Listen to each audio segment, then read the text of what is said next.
Justement, on va s'attarder un instant sur Nikki Haley avec vous, Emmanuel Navon. Bonjour, merci de nous avoir rejoints sur ce plateau. Alors, étoile montante du Parti républicain, on l'a dit, mais en revanche, elle dispose d'une faible expérience en matière de politique internationale. Plus que faible, elle n'a aucune expérience en politique internationale, elle est comptable de formation, elle est jeune.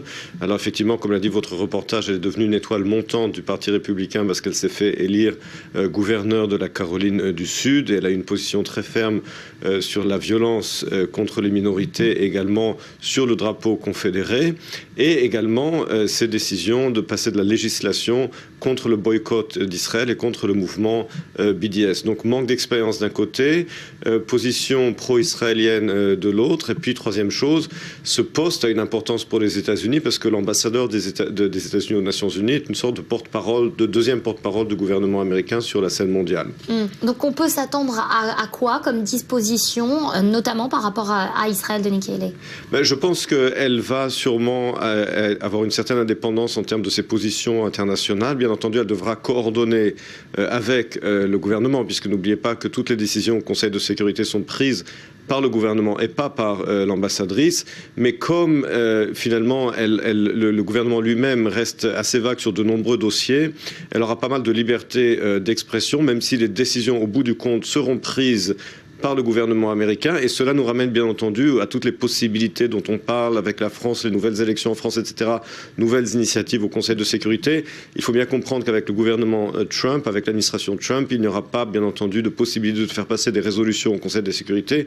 Les États-Unis mettront leur veto. On va s'attarder à présent, et vous restez avec nous, Emmanuel Navon, sur Naftali Bennett. Au cours de la conférence diplomatique organisée par le Jérusalem Post et qui a réuni le gratin diplomatique et médiatique de la scène israélienne, eh bien Naftali Bennett s'est exprimé. Je vous propose de l'écouter.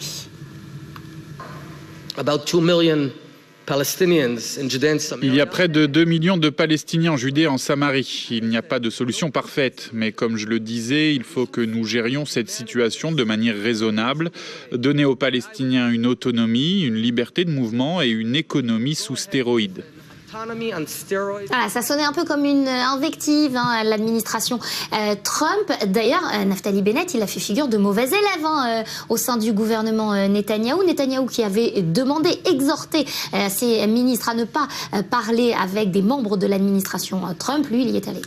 Oui, vous savez, contrairement à un système présidentiel comme aux États-Unis, le système israélien est un système parlementaire de coalition. Donc en fait, le Premier ministre n'a pas vraiment d'emprise et d'autorité sur ses ministres, puisqu'ils ont leur propre parti, que la coalition dépend de leur parti et qu'il ne peut rien leur imposer véritablement.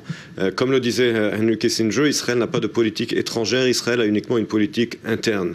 Et ça vient le confirmer. Naftali Bennett essaie bien entendu de se promouvoir dans la politique israélienne, de montrer son autonomie vis-à-vis du Premier ministre.